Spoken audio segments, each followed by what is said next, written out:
cutting edge information I'm sharing with you in this video, you too can be gluten intolerant, regardless if you're truly intolerant to gluten or not. Being gluten intolerant is a fantastic opportunity for you to assert your dominance on the lives of everyone around you, which helps improve your life. So if you're ready to have a ravenous appetite for impossible standards and dogmatic feelings of victimization, then let's get started on what you need to do to become gluten intolerant. Be restaurant savvy. Go to regular restaurants and order. After they've brought you exactly what you've ordered, you discover there's gluten in it. This is the exact time you'll want to profess your gluten-free morals to the waiter. Is there gluten in that pizza? Yes. I didn't know that when I ordered it. I can't eat that. Gluten intolerant. It's a condition. You're going to have to take that back.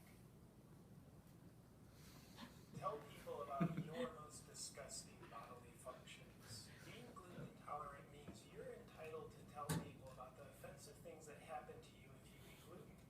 Because they're not gluten-free, they're obligated by law to listen. I would get diarrhea on the spot. I mean, I would literally explode right now if I ate any gluten. Then I'd have bloody diarrhea every day. No, I said bloody diarrhea. What do you think I said? These don't have any gluten in them, do they? I'm starting to get a headache. I think those had gluten in them. Give X.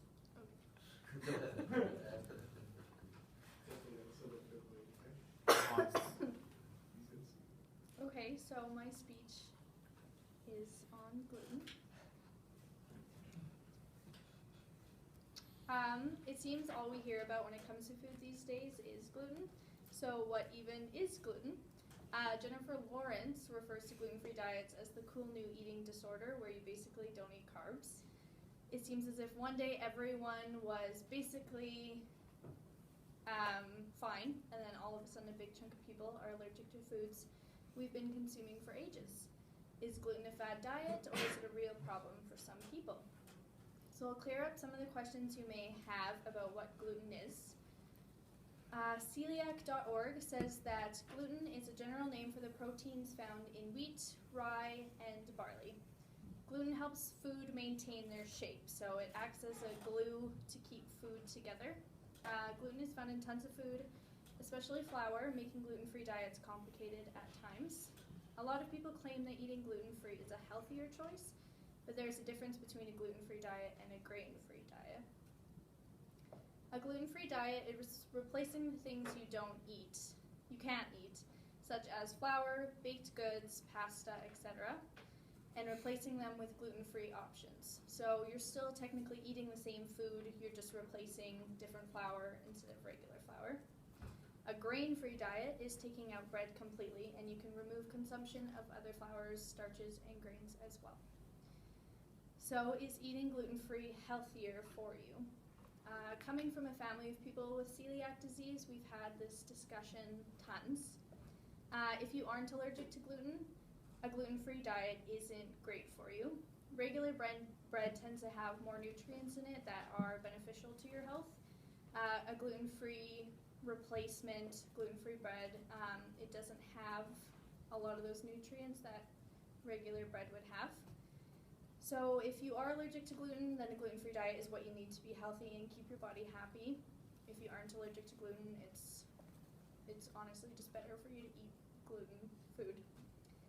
If you were to keep eating gluten when you are allergic, you will experience tons of different symptoms and pains, and your body won't absorb the nutrients that it needs. I said absorb. Which brings me to my next point. Who are these people affected by gluten, and why is it bad for them? You may have heard the term celiac disease before. Celiac disease is an autoimmune disorder and medical condition in which the absorptive surface of the small intestine is damaged by gluten. When gluten is consumed, the body attacks the small intestine, leaving damage on the villi. This results in an inability to absorb nutrients such as protein, fat, carbohydrates, vitamins, and minerals, which are all essential to your health.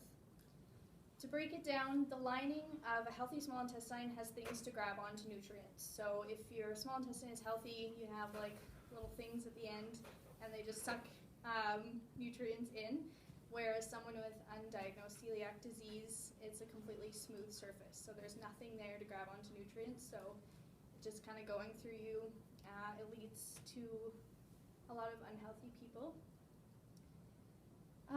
According to celiac.ca, it is estimated that 1 in 133 people in Canada are affected by celiac disease. Celiac.org says, though, that 1 in 100 people worldwide have the autoimmune disorder, and they believe there are 2.5 million undiagnosed people in America. Proper stats to find on that aren't really readily available yet, so this is kind of people's own putting together of facts. So you may be thinking, if only 1 in 133 people in Canada have celiac disease, why do we hear so much about gluten allergies and intolerances? Non-celiac gluten sensitivity describes those individuals who cannot tolerate gluten and wheat and experience similar symptoms to those who are celiac. Celiac disease is an autoimmune disorder, and a gluten allergy is an allergic reaction. The first step of being tested is by a blood test. If you test positive, your next step through your doctor would be to get a biopsy to check the lining of your small intestine. A lot of people are able to fight the blood test, though. They're not always accurate, so if people are really, really pushy, usually they can get to the next step of the biopsy, whether their blood test was negative or positive.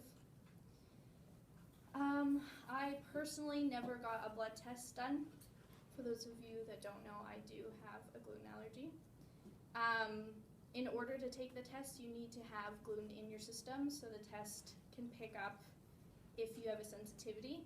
I honestly was so sick, I just had to stop eating it, and I never got properly tested to see if I had celiac disease or not. But I have been on a gluten-free diet for 2.5 years. I think a lot of people question how people get gluten allergies, so that is my next point. How do you get it? Celiac disease is a hereditary disease, which means it runs in families. According to celiac.org, if you have a parent, child, or sibling with celiac disease, you have a 1 in 10% chance of getting it. That would be why a handful of my family members have it. To explain how someone develops an allergy to gluten is complicated. There are a lot of other things that go along with it. There are several things that can cause gluten intolerance, and you learn a lot about your body and the way it works when you find out you have one. One theory I've heard plenty and also read on naturalnews.com is that bread and forms of wheat is what the American diet is based on. We eat flour almost in all of our meals. The wheat we eat isn't what it used to be. It's not what our ancestors ate. It isn't genetically modified yet, but it has been altered. We no longer take the steps to make our grains digestible like our ancestors did. So a ton of people, as bread is becoming different, just don't have the ability to digest it like we used to. Another big part of gluten intolerance is a thing called candida. It's basically yeast in your body, which can overgrow in your gut and cause tons of issues, but that is a whole other speech. It's all too confusing to explain in one. It's amazing how many things I was aware of in my body before I became allergic to gluten. I know I'm having allergic reactions to foods. I've also found 3 other food allergies along the way. Most importantly, I'm aware of my body and my health. I may not always be the healthiest, but I always say at least I'm aware. Oops.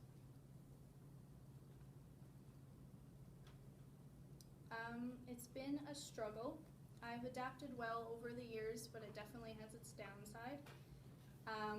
Especially going out places, a lot of places are more accommodating, but a lot of places aren't. My uncle was diagnosed around the early 2000s, and back then it was a lot harder to find foods you could eat without completely cutting out grains. A lot of people had to go through special processes to get food basically brought to them because it wasn't easy to find back then. The rest of my family was diagnosed in 2012, and that's when I realized my body didn't agree with gluten as well. My uncle had celiac disease, my auntie has celiac disease, my mom has celiac disease, my cousin has it, my little sister is in the process of being tested, and a few other family members just try not to eat it as much, even though they don't really agree with it too well. I find now that it's becoming a bigger thing. It gives a bad name to the people who really are allergic and to the people who have an autoimmune disorder, like you see in that video. A lot of people don't really understand what it is and think that it's just a fad where they can claim to be healthier, and that's not how it works. And I just wanted to use a speech about gluten allergies, and celiac disease to inform you and tell you a few things you may